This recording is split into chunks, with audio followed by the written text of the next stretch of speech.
Wait, stop moving. A few years ago to maybe a few hundred years ago, as long as it happened in history sometime. And in this episode, I'm highlighting one of the most Can you see it? females in history, not because of anything great that she did, but for all the evil that she did and the blood that surrounded her and her story. Elizabeth Bathory, dubbed the Blood Countess. But before I move on, I would like to ask, do you feel that mistreating somebody could ever be justified? And if so, in what circumstance? It's the eternal triangle: blood, power, and the feminine. And this all started long before the women's liberation movement. Born in 1560 to the infamous Bathory family of Hungary, the young Countess Elizabeth, aka Erzsébet Bathory, was brought up with every possible luxury. However, her inheritance came along with a huge load of other shocking family secrets. To start off, her brother was a child molester, and as the story has it, her aunt, who was bisexual, practiced black magic, while her uncle was a Satanist. From her early days, Elizabeth experienced violent episodes caused by epileptic seizures. With little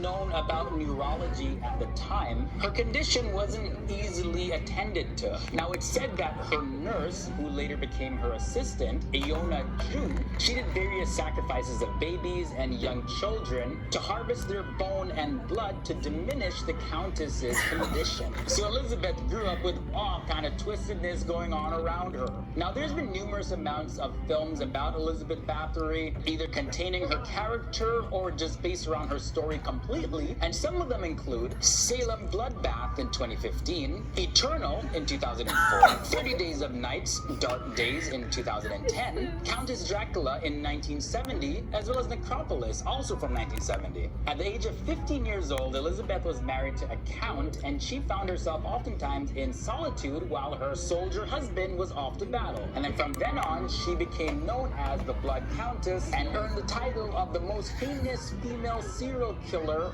of all time. Mother of 7 children, Elizabeth also oversaw her husband's properties while finding time for her murderous escapades until 1610, when King Matthias II launched an inquiry. When Hungarian soldiers examined her castle, what they found were scenes pretty much straight out of a horror film. The authorities found one dead woman, another woman that was dying, as well as many others wounded and locked up in her dungeon. Gathering more than 300 witnesses to testify against Elizabeth, including nobles, clergies, and peasants, along with other servants from the castle, the testimonies indicate that roughly 650 women fell victim to Elizabeth. The women were tortured and killed between 1585 and 1610, but Elizabeth and her crew were only found guilty of murdering 80. The majority of the women killed were teen daughters of local farmers. Now, so much of what the Countess did is surrounded by myth and lore and legend that it's kind of hard to determine the actual scale of what she did. Over the years, the story has evolved into the Countess's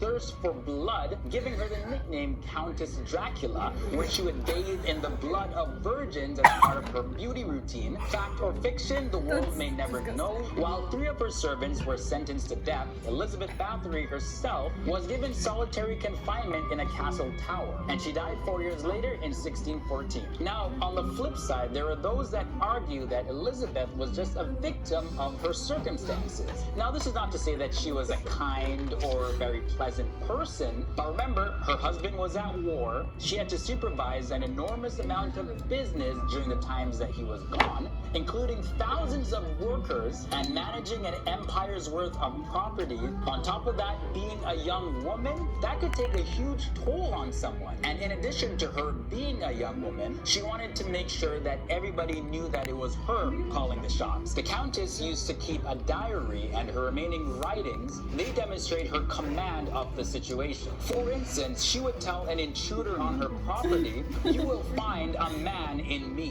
which is a phrase that pretty much equates to "I will kill you." So she was neither cuddly nor warm, and she made the life of her servants just complete hell, especially if they made mistakes or didn't adhere to her commands. It's beyond a shadow of a doubt that she whipped many of them, and a lot of them died from their injuries. As was the custom at the time, many people in Elizabeth's household, they were were interrogated under torture, and their testimonies were confused and contradictory. There was a man by the name of George Thurzo, who was a very sly man. He knew that the only way to root out Elizabeth's rock-solid power was by nabbing her in the act, which he did.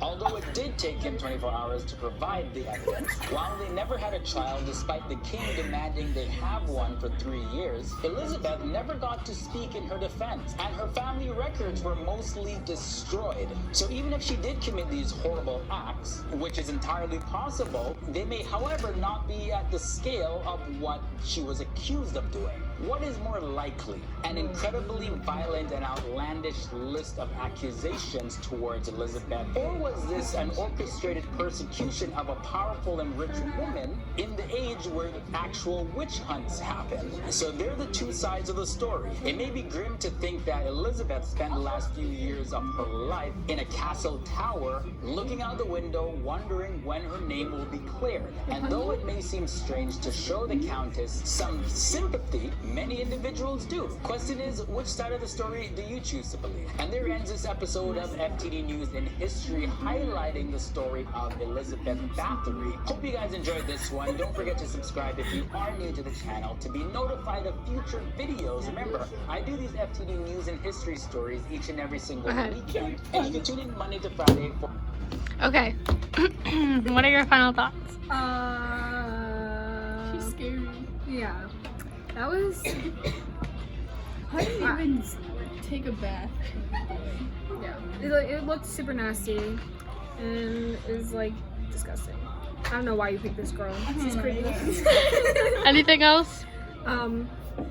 Yeah. I hope you guys just, like, don't look at my face and watch the video. Because I don't know what I was doing, but, you know.